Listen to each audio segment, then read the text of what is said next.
Salut! Dans cette vidéo, nous allons passer aux premiers exercices utilisant le langage de requête SQL avec SQL Online. Sachez que ces exercices, vous pouvez également effectuer avec l'application MySQL qui, comme SQLite, est un projet open source, donc entièrement gratuit. Mais contrairement à SQLite, elle s'appuie sur une architecture client-serveur et son propriétaire est Oracle. À savoir également que SQLite est une base de données autonome qui ne nécessite pas de serveur. Elle est connue sous le nom de base de données embarquée, car le moteur de base de données est intégré au programme. Je vous exposerai les plus grandes différences entre SQLite et MySQL dans un cours ultérieur pendant l'utilisation des commandes SQL DML, y compris comment facilement convertir notre base de données SQLite vers une MySQL. Et lors des exercices, nous testerons également ChatGPT pour voir s'il donne la bonne requête. Et passons tout de suite au premier exercice où notre but est d'afficher toutes les colonnes et champs de notre base de données. Je. Pour cela, nous allons écrire la plus simple requête qui peut exister dans SQL.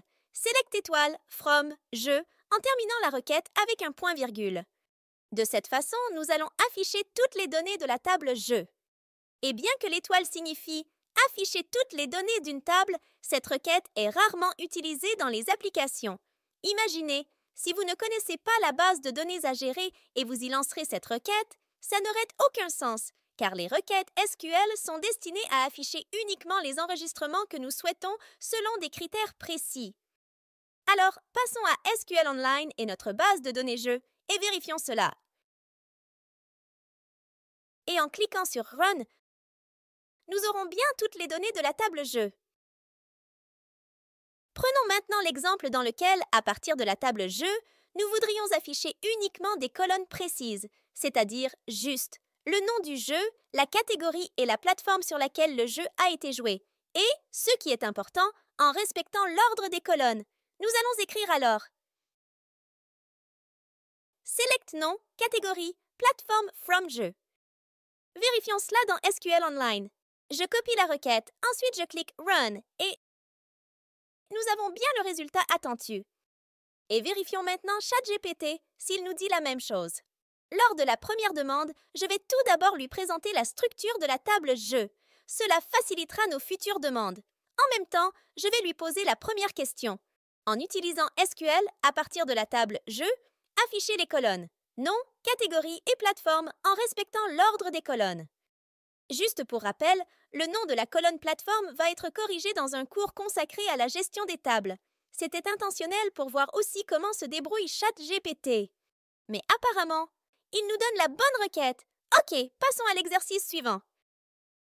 Avant de continuer avec des requêtes plus avancées, quelques mots concernant les restrictions dans l'écriture des requêtes SQL, même si elles peuvent différer selon le moteur SQL que vous utilisez. Comme tout langage de programmation, SQL contient également de nombreux mots-clés ou mots réservés. Pour empirer les choses, chaque système de gestion de base de données se distingue fortement à cet égard. Néanmoins, vous devriez facilement trouver la liste de mots-clés pour le système que vous utiliserez sur Internet. Il y a beaucoup de mots-clés dans SQL. Ça serait bête de ne pas utiliser ceux que nous voudrions avoir comme nom dans les colonnes. Par exemple, admin, cast, hour, date, catalogue, action. Ce sont justement quelques-uns d'entre eux qui sont réservés par le système SQL, appelé justement mots-clés. La liste des mots-clés réservés à SQL, vous trouverez dans ce lien, et je l'ai aussi posté sous ma vidéo. Pour y remédier, nous utilisons simplement des crochets ou des guillemets, car si vous saisissez la requête suivante dans l'éditeur, Select Cast from Jeu, aucun résultat ne sera affiché, même si la table Jeu contient une colonne cast, ou dans le SIA de SQL Online, vous allez même avoir une erreur. Mais si vous essayez de cette façon, Select, cast entre crochets, from jeu, ça fonctionnera bien, ainsi que Select, cast entre guillemets, from jeu. En règle générale, la saisie de mots-clés dans les requêtes SQL ne respecte pas la casse. Donc vous pouvez avoir cast en majuscule ou minuscule, ça n'a pas d'importance. De même, les commandes SQL par exemple, Select en majuscule et Select en minuscule seront prises en compte de la même manière. Nous avons adopté la convention populaire pour taper les commandes en majuscule. Essayez de l'appliquer, ça va vous faire un pro. Alors, voyons cela dans un exercice. Affichez les colonnes, nom, type et cast de la table jeu. La solution est select, nom, type, cast entre crochets, from Dieu. OK, vérifions cela dans ChatGPT. Je vais copier, coller la demande et c'est parti.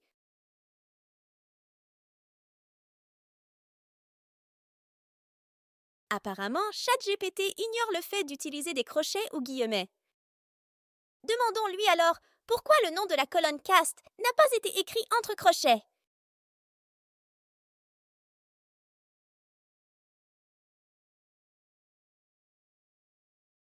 OK, alors pourquoi SQL Online renvoie une erreur si j'écris cast sans crochet?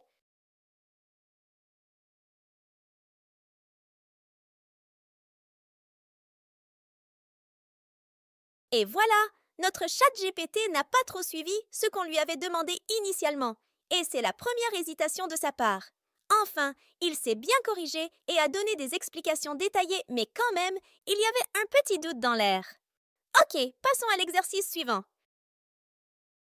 Si vous souhaitez que l'affichage des enregistrements de votre requête soit unique, c'est-à-dire sans doublure, comme par exemple dans le cas du jeu Battlefield où il y a plusieurs enregistrements du fait de ses nombreuses versions, vous pouvez utiliser le mot-clé distinct comme option juste après la commande select. Faisons une courte expérience mais excitante. Premièrement, depuis la table jeu, je vais afficher la colonne nom, mais sans le mot-clé distinct pour l'instant. La requête sera select nom from jeu. Comme vous pouvez le constater, vous aurez des enregistrements de noms de jeux en double dans la table résultante, car il existe plusieurs versions de ces jeux. Maintenant, si je veux afficher les enregistrements de façon unique, de manière qu'il n'y ait pas de doublon dans la colonne nom, je vais utiliser le mot-clé distinct comme ceci. Select distinct nom from jeu. Et voilà, nous avons la liste des jeux sans doublon. Exercice 4. Depuis la table jeu, afficher les plateformes sans doublon sur lesquelles j'ai joué. Nous aurons Select Distinct Platform from jeu. Vérifions cela dans SQL Online.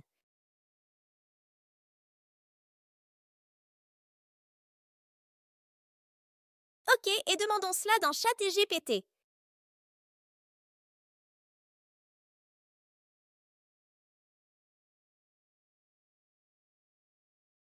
OK, ça semble correct. Passons maintenant à un nouveau mot-clé. La plupart des cas, les enregistrements ne sont pas triés dans une table, parce que souvent ils sont actualisés ou des différentes valeurs doivent être ajoutées au fur et à mesure.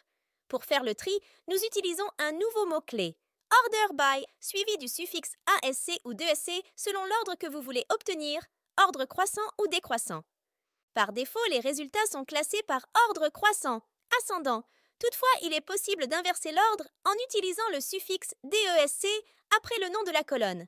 Par ailleurs, il est possible de faire un tri dans plusieurs colonnes en les séparant par une virgule. Une requête plus élaborée ressemblerait à ceci. Select colonne 1, colonne 2, colonne 3, from table, order by colonne 1, DSK colonne 2, ASC. À noter, il n'est pas obligé d'utiliser le suffixe ASC, sachant que les résultats sont classés par ordre ascendant par défaut.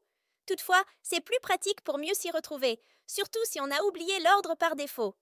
Par défaut, les enregistrements sont triés par ordre croissant. Nombre du plus petit au plus grand, chaîne de A à Z, date du plus ancienne au plus récente. Exercice 5.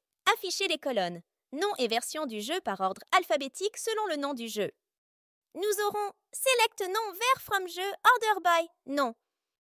Exercice 6.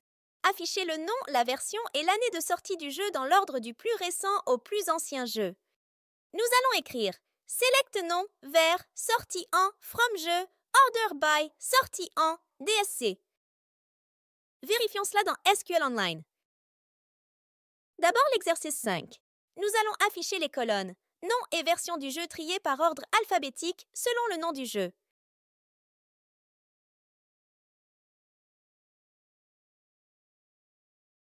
OK, et demandons cela dans ChatGPT.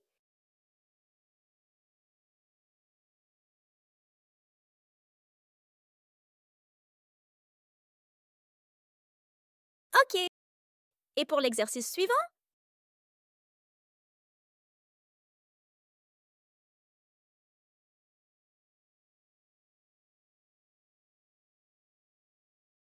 Ok, c'est correct et il donne les bonnes explications. La clause limit top fetch first.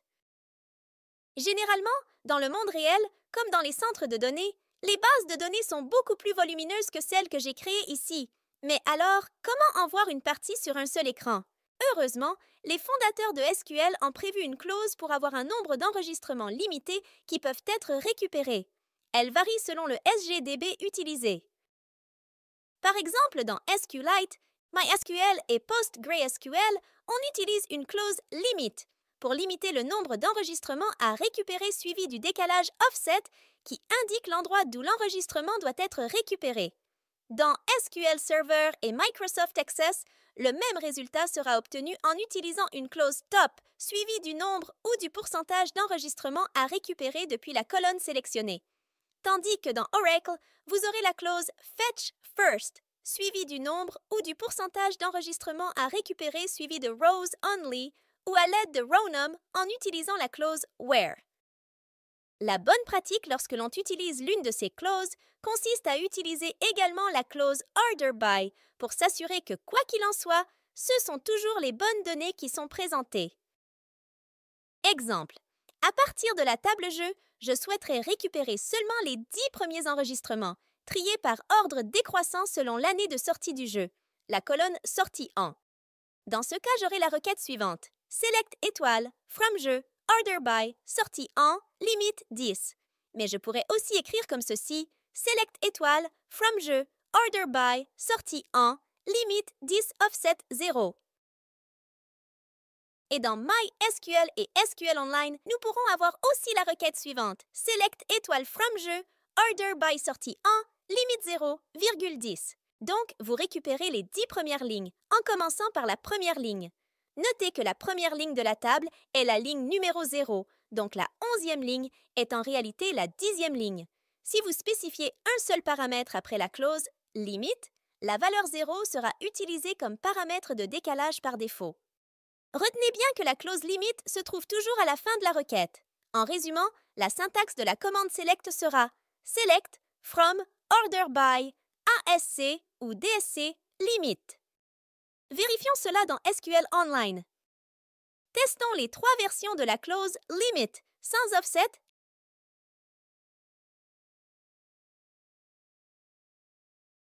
OK.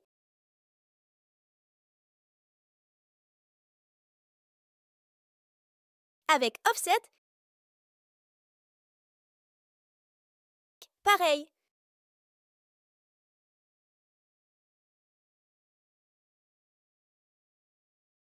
Et avec le numéro de départ, 0, indiquant le premier enregistrement de la table jeu. OK. Et comme vous pouviez le voir, SQL Online prend en charge la clause limite dans les 3 cas.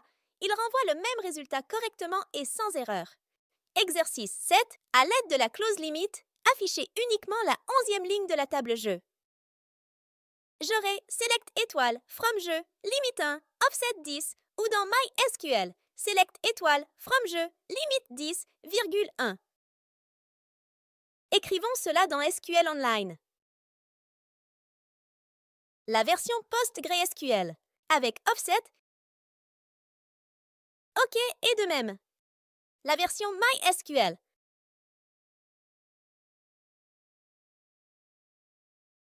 OK, et cela fonctionne dans les deux sens. Exercice 8. Écrire une requête qui récupère les 5 jeux sur lesquels j'ai passé le plus d'heures en ordre décroissant en affichant seulement 2 colonnes, le nom du jeu et le temps consacré à ce jeu. J'aurai select nom, heure, from jeu, order by heure, par ordre décroissant, donc DSC, et on limite le nombre d'enregistrements à 5. Copions cela dans SQL Online.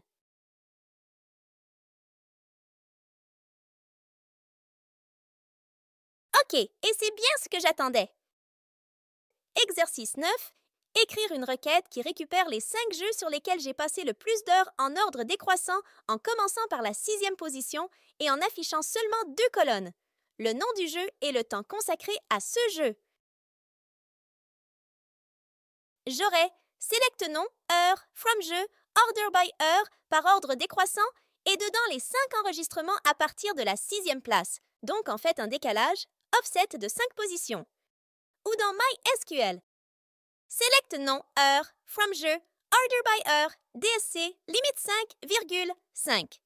Affichons cela dans SQL Online. Et avec la deuxième version, la même chose. OK, et passons à ChatGPT. Je vais carrément copier et coller le contenu de l'exercice, y compris les fautes d'orthographe, et on va voir s'il se débrouillera. C'est bon. Exercice 8.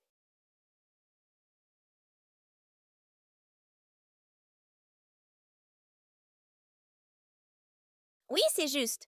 Et le dernier exercice?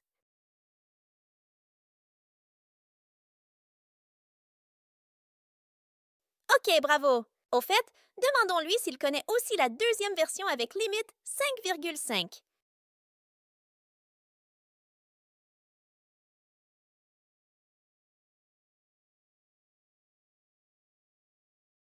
OK.